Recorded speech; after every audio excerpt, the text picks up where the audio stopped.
Tucked between the busy Gardner Expressway and a strip of commercial businesses in Etobicoke, this rolling green field may look like nothing more. But this is sacred ground, the final resting place for 1,511 people. Most lie beneath the earth without any remaining trace. It's nice to see you. Tanya Talaga's great-great-grandmother Annie Gauthier rests here. Talaga has brought cedar from her garden to mark Annie's gravesite. I think that maybe she'd appreciate this. Annie is among several Indigenous people buried unnamed, lost, and without ceremony at what is now the Lakeshore Psychiatric Hospital Cemetery. How did they die? What happened to them?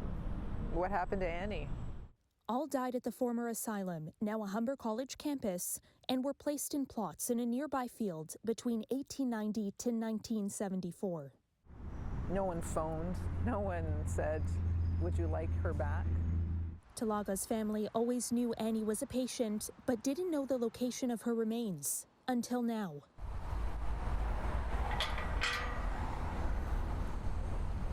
Hello, Ed.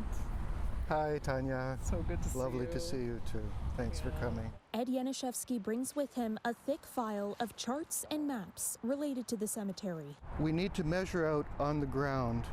We know the dimensions of the graves. He measures out Annie's unmarked plot, 3 feet by 8 feet long.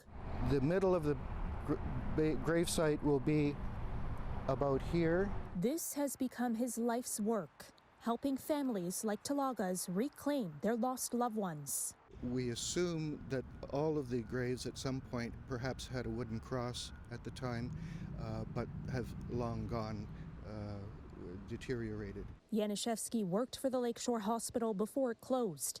It was almost 20 years later when he discovered burial records for a cemetery he didn't know existed. To have seen this place abandoned like that was distressing, to say the least. It took years of advocacy to have the property restored and memorialized, and unflinching determination to identify each burial.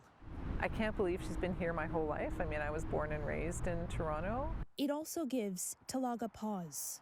She was born in Fort Albany, which is along the James Bay coast, over 2,000 kilometers north of here.